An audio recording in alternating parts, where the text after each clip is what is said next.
Hello everyone, I'm Miriam and welcome to beautiful rural France. In today's video we're going to be cleaning our well water. The first thing we do is we empty the chambers. We have 3 chambers in there. I'm going to be showing it to you. And the water we bring out of the chambers, because we need to empty the chambers first, we collect them in these water boats.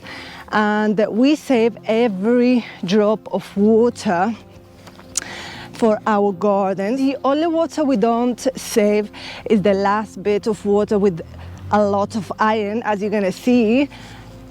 We use it on our garden, just pour it in there on our rhubarb, they love it. So yeah, on today's video we're gonna show you how we maintain our well waters, because we do it every year, we clean it at the same time. And yeah, so guys, come on. The generator is on, pumping out the rest of the water. And then all our water boats are full. It's unbelievable. Our well waters, they fill so quickly. And yesterday in the morning was empty, and look, it's getting full again. So because we're gonna clean it today, we're gonna take the rest of the water and then we're gonna start cleaning our well water. It's really important to keep growth from around your well, but obviously that's easier said than done. And our well has 3 chambers. This is the main one that the pump actually brings out of. These 2 are just like supporting chambers. So all 3 fill up and then those 2 flow into this one. And obviously we've got to clean these 2 out now. And it does both houses and the workshop, of course.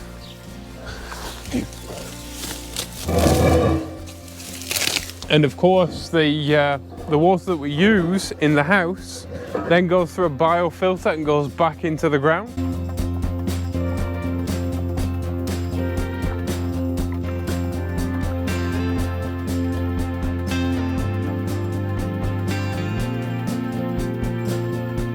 So we're not actually wasting any water. We just use it and then put it back.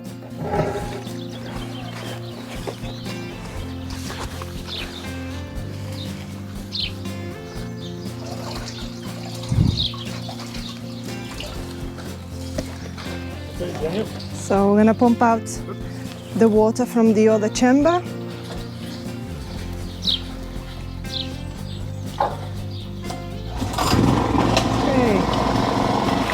So this might look bad, but it's mostly rust. We have quite a lot of iron in the ground here, and obviously the iron leaches into the groundwater and makes your water rusty. So we use a bubbler, like an aquarium bubbler. And what that does is it sends fine bubbles up through the well, which bind to the iron, or rather the iron binds to the bubbles, creates rust flakes which then fall to the bottom of the well. But once a year we have to go in at this time of year when the well's quite low, just before it rains ideally, and clean all the bottom of the well out. We do actually have a spring here, although it is affected by groundwater, so obviously there's your rust. So obviously when it rains the well does fill up really quickly. But it's a good now it will fill up, but it fills up nice and slow. So it's a really good time at this point in the year to pump it out. We fill all of our water butts and stuff, and then give it a good clean, and then that gives you fresh, beautiful, clean water for the year. You can see the transparent pipe that hangs down there is the pipe for the bubbler.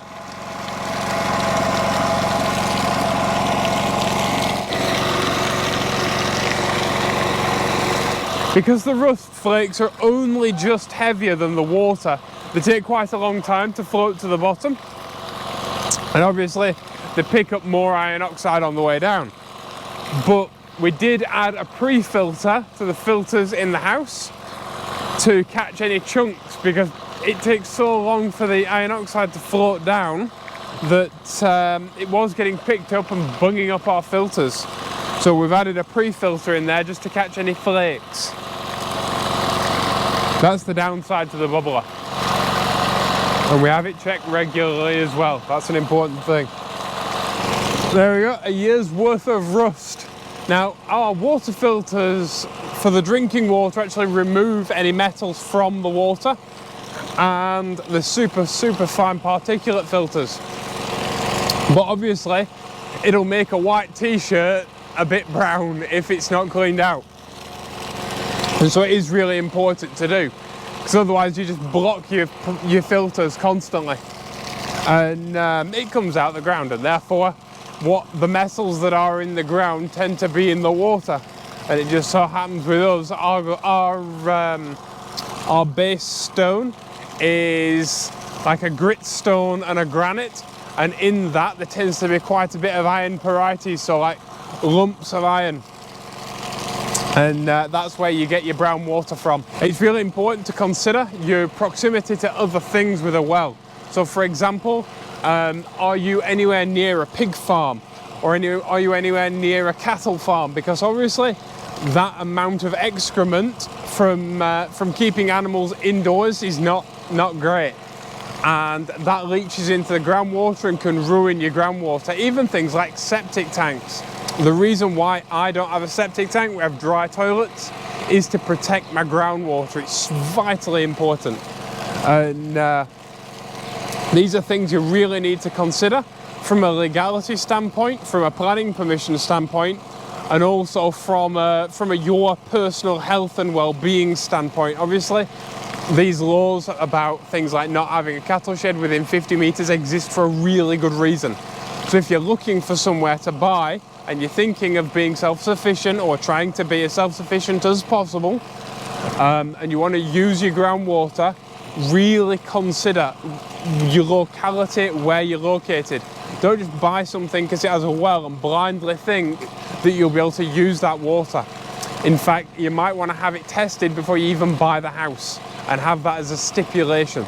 These things are vital and they are important, and you can really end up in a mess if you don't consider and don't plan for what you're going to do with your land and what you're going to do with your house even before you buy it. Because you can fix old wells and stuff, but it's going to be an expense that you're going to have to spend, and it can be a really big deal. And a source is obviously better than a standard well. A source is a well that has basically a spring. So we have a spring and a well, and the spring leads into our well. And that means that our well never runs dry, even in the depths of summer. When I have neighbours and friends who have wells that are overflowing all winter, and then in summer they are bone dry. And if you have a well that's in your basement, which is quite common in France, bear in mind that if you're going to have to put a basement, if you're going to put a liner in that well, which is a common thing for a lot of old-fashioned wells, like if you have a well that's stone all the way down, you may have to put a liner in that well. And bear in mind that if it's in your basement, the height of your basement is going to dictate how big your liner tubes are. And can you actually line the well physically? Can you get those tubes into your well? Or are you going to have to like dig down and dismantle half of your well in the footings of your house in order to line that well? All these things need to be taken into consideration. It's a lot easier to do the work before you've bought somewhere than it is to try and like fix it and sort it out after you've been somewhere, after you've bought somewhere rather. It can feel like a pain in the backside when you're being inspected and you're having to take things for tests, and you know your local authorities checking all your biofilter and making sure it's all done right, but it's all for a really good reason, and it's all to protect your well-being and your groundwater. That's the other thing that's the biggest thing about self-sufficiency. when it all goes right, you did that. When it goes wrong, you did that. And it's a wonderfully healthy thing, and it's fantastic. Obviously you're getting bottled water like for free straight out the ground, but you've got to maintain it and you've got to look after it. And just like anything on your land, you only get out of it what you put in. There's a lot of people out there that use really nasty chemicals in their well, things like peroxide and stuff like that. Now, there are ways to sort wells out. Even if you've got bad groundwater, you can line the well and you can dig down through that groundwater and get to clean groundwater. There's all sorts you can do. But if you can avoid it all using nasty chemicals like peroxide that are going to leak back into your groundwater, you really need to. When we bought this well, it was reasonably modern, a couple of decades old, but it had never had a cover on it. So we had to clean all the well out, pump it all out. There were, you know, a couple of decades of leaves and stuff in the bottom, and a couple of rodent bodies and stuff like that. But cleaned it all out, sorted it all out. We scrubbed it all out with vinegar and scrubbing brushes, and then we did bleach it, but we used the correct sort of bleach, and then we got beautiful, perfect tests back. And once a year, we do bleach the well, but then we drain it all off afterwards, and it's so diluted, it's actually less bleach than you'll get in your ordinary tap water, because water treatment plants also bleach. Obviously they have to clean the kit. The carbon filters that we use, just like using a Brita filter at home with your tap water, that you use your Brita filters to get rid of that bleach that they put in your tap water. But like obviously you've got to sterilize everything, and that's exactly what water treatment plants do. They sterilize everything, they use bleach. But if it's regularly cleaned, and if you keep your maintenance up, and if you do your regular testing, then you can get away with using quite a lot less bleach than otherwise you would. The reason your pickup pipe doesn't go all the way to the bottom of your well, it tends to be about a metre off the bottom, is so that this stuff doesn't get sucked up into your pickup pipe. Now, invariably, it does pick up a few iron flakes, which is why we've got the pre-filter, but the idea is that the rusty goo can sit on the bottom and that you get nice clean water. But obviously the rusty goo does build up, so it's important to hoover it all out. One of the things that I don't really show in these videos, and I haven't shown for quite a while, is the sheer amount of work that it takes to be as self-sufficient as you can be. And the more self-sufficient you are, the more work it takes, which is why it really helps to be in a family like this. It would be brutally difficult to try and do it on your own. It's so much work. Yeah. And as you get things in place, it does get easier. Yeah. For example, when we first moved in, we had no washing machine or anything like that. And the act of just washing all our clothes by hand, and you know, you are moving into buildings that, like Mum and Dad's house hadn't been lived in since before World War II. And my place has never been lived in. No, but we started from the bottom, so our we place. came here to France and we started doing everything from scratch. Yeah. So You're starting in a place with no infrastructure, and you're making all of your own infrastructure. Yeah. And obviously, infrastructure takes time and effort and work, whether that's like community infrastructure, like in a village or a town or a city, or whether that's personal infrastructure. And if you're starting from scratch, you have to make all of your own infrastructure. You get nothing for free. Yeah. And everything we do and we accomplish and we finish doing it just feels amazing afterwards. One of the reasons why I've always wanted to do this ever since I was a kid, and my parents arrived at the same conclusion, is like, and then I met you and you wanted to do it as well, and that's amazing, because you know, then you know it'll work. Because but it's not difficult, it's not easy, is it? No, like as a couple, it's not an easy thing to do. No, but it's satisfactory. When it all goes right, it is. Yeah. When things aren't going right, it's incredibly difficult, and it's testing. But like with your chickens, you want to give your chickens the best life you can give them, and you want to feed them the best food you can feed them, and you want them to be as healthy as possible, whether you can eat them or not, because then they give you super healthy eggs and they're happy at the end of the day. And it's funny that we do that for your chickens and then we don't necessarily do that for ourselves. Yeah. Like, we don't necessarily look after ourselves as well as we possibly could. Yeah. And that's daft because we only get one life, you know. And that's the biggest investment you can make in your life, is an investment in yourself and in your own health and in your own well-being. You know, in your mental health, in your physical health. Like, it's vital. Because you only get one. You can always make more money, but you can't make more time. You can't make more life. I was talking to my neighbour one day, and he said, "Oh, the last person that died in this village was 104." And she, like, you know, drunk out the well her entire life, survived 2 world wars and all that. So it just goes to show, you know, you're living in a very healthy place.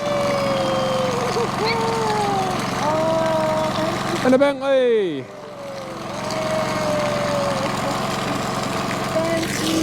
Hello, Bentley, my boy. Hello, Bentley, my boy. Hello. We're pouring bleach.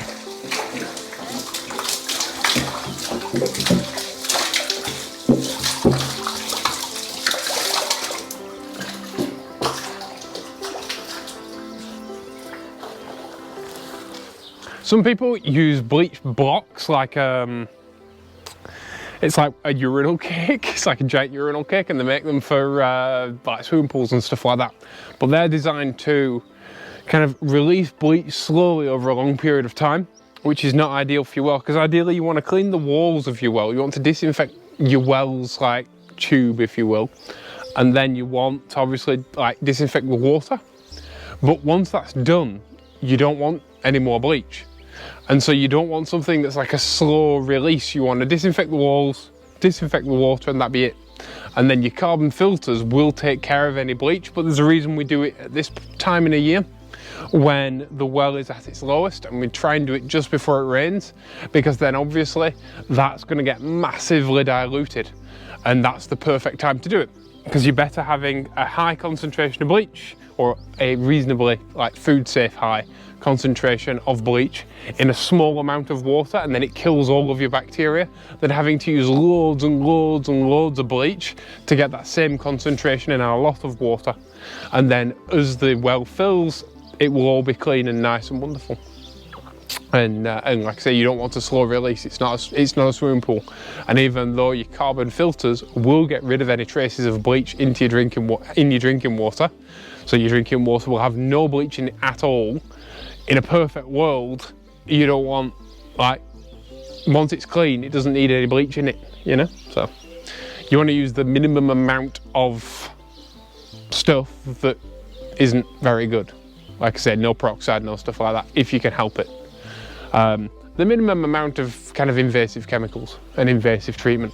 So now our well is all disinfected. It's full of bleach and water to its level, but that level is above the pickup pipe, which is really important, because now we're going to run that disinfected water through our entire system, because it has to run from the top of the garden all the way down a big long pipe, all the way through the pump. And then we've taken the main filters out, so we've taken the carbon filters and stuff out. We've left the sediment filter in though, and now we're going to run that bleach and water all the way through the system to disinfect the entire system, which is vital. One of the problems with having the bobbleator, which we call it, which is the bubbler that gets rid of the iron so your t-shirts don't turn brown, is that you are introducing oxygen into your water supply, which is obviously a recipe for bacteria. So this disinfecting once a year is vital.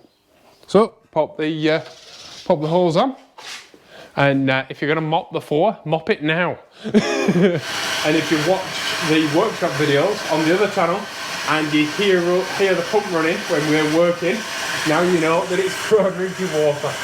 Oh no, I'm being attacked. This is Bentley. Oh, this is Bentley, by the way. He's an ETT, an English Toy Terrier. Little baby, aren't they?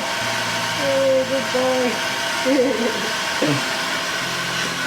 Say hello to the people, Bentley. Amazing what you can do with a ball of string, Granville. Bit of fairy string. whatever the there we go. Lovely. So this is a brand new filter. You can see the difference in colour. Oh, you've found it. And these are iron specific. They're designed especially to take iron out of the water. But we're going to reuse this one because they last. They are washable. They are washable, so once you swirl them out, they're fine to go again. That big douche of iron that came out of it at the beginning, that's the real blockage.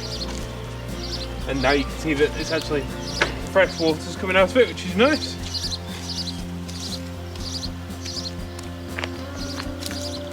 I've had loads of comments saying that our water filters are a bit over the top, but that's because of the iron. It's because we have the iron specific filters.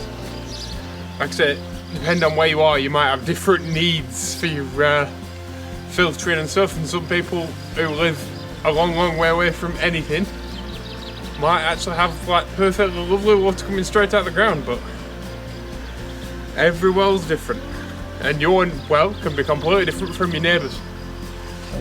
Such is geology. It's also super important to have your water tested because there can be things like heavy metals like mercury and lead in your water. So Arsenic. And arsenic. So you really need to have it tested, even with all the filters. If you're selling a place that has a well, you might want to actually consider getting your water tested before you sell it. If you have a well system in and you've kept it all up, if you're selling your place, that might be a really good bonus that someone could come along and say, well, we have clean, perfect well water.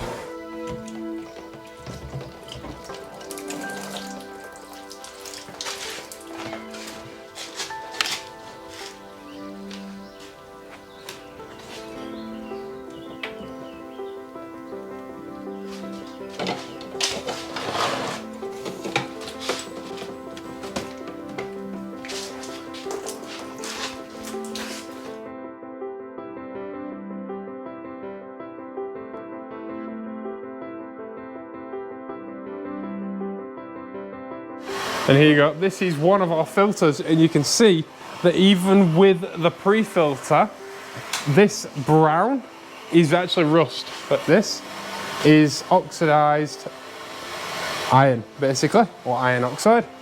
And it just builds up and builds up and builds up, and it's a specific problem with this area.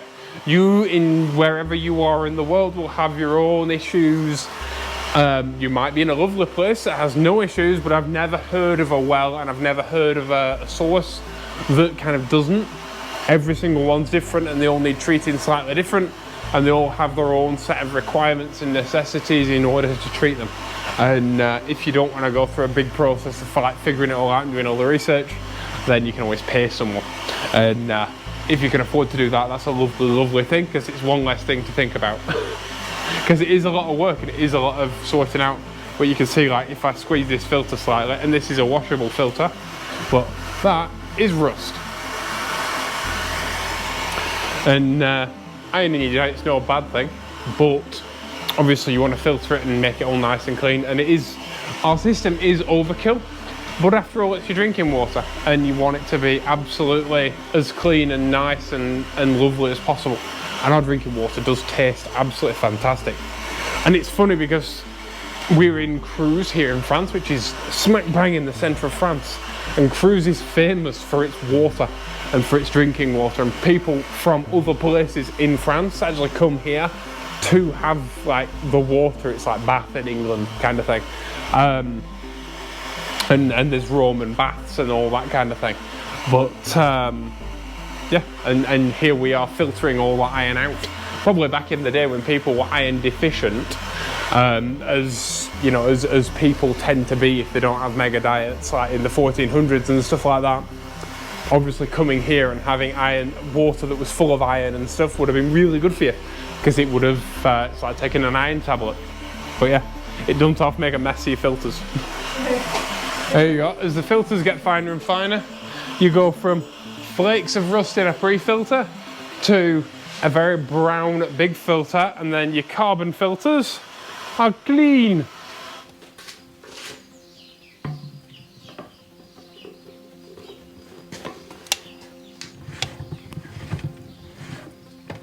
So important not to over tighten these.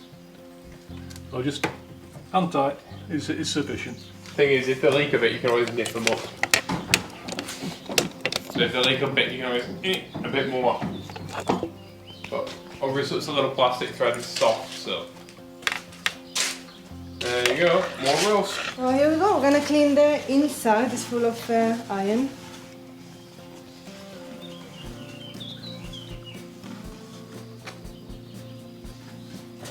And we're gonna put a new filter. And this is a carbon block filter. So it's carbon. Usually they make it from, I think they make it from coconut fibre.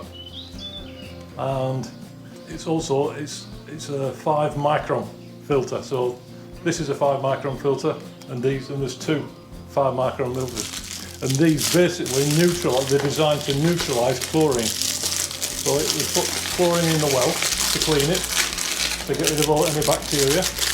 And now this, we've drained a lot of the well water off this morning into a safe deposit.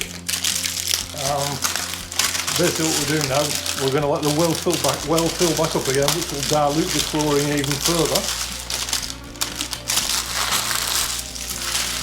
And then it'll be safe to drink once it's gone through all the filters. Clip.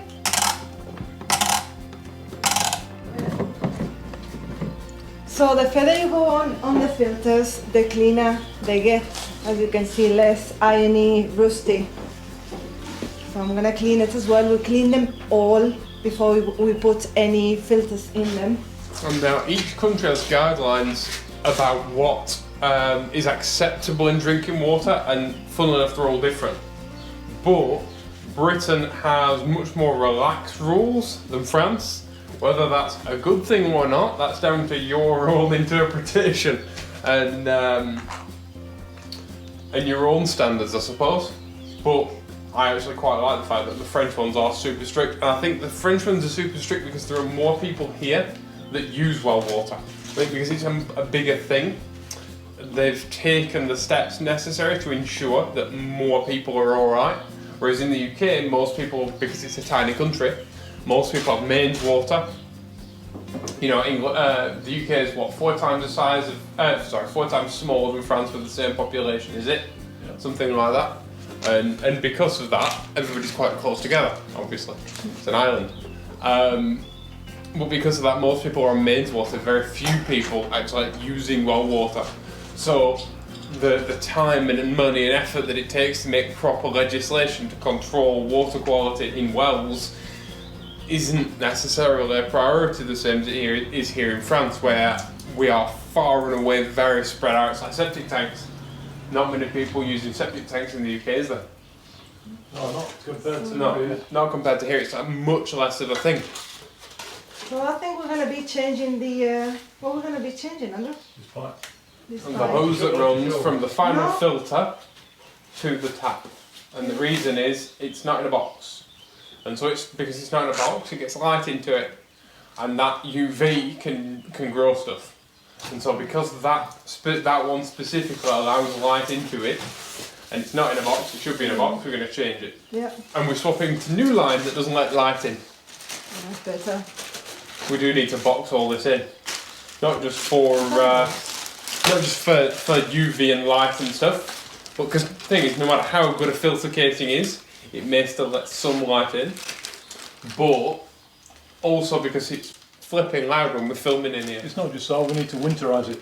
Yeah. Because basically we are going to have radiators in here in the workshop, but obviously to see if there's any reason we have to get a super cold night. We've had like -11 here in the past, so if we get a super cold night we need to be able to insulate it and keep it snug as a bug.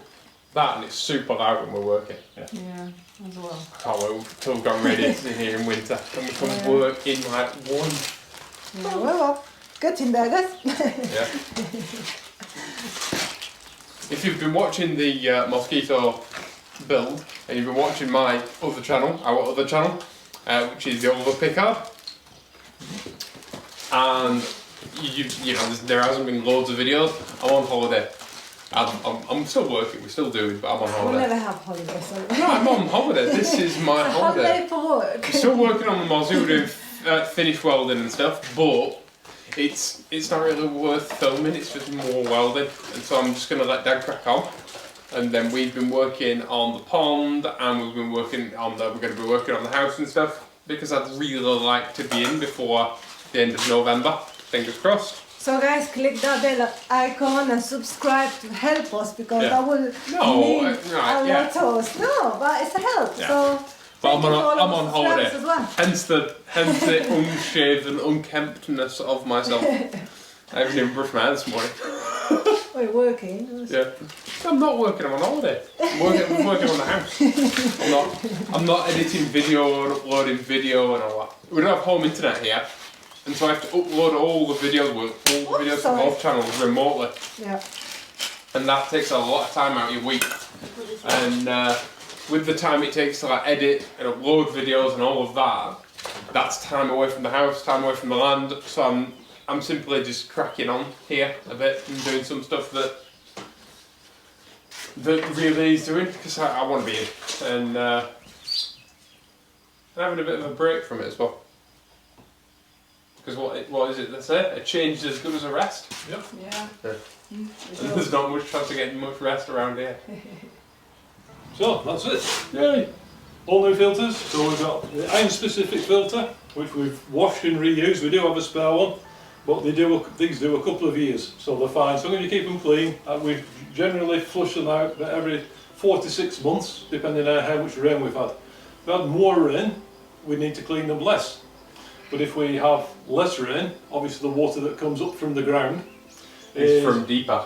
It's from deep, and there's a little bit more iron in it, so we need to flush them between 4 and 6 months. We usually You can always tell as well, because even if it's before time, you can always tell because the water pressure drops.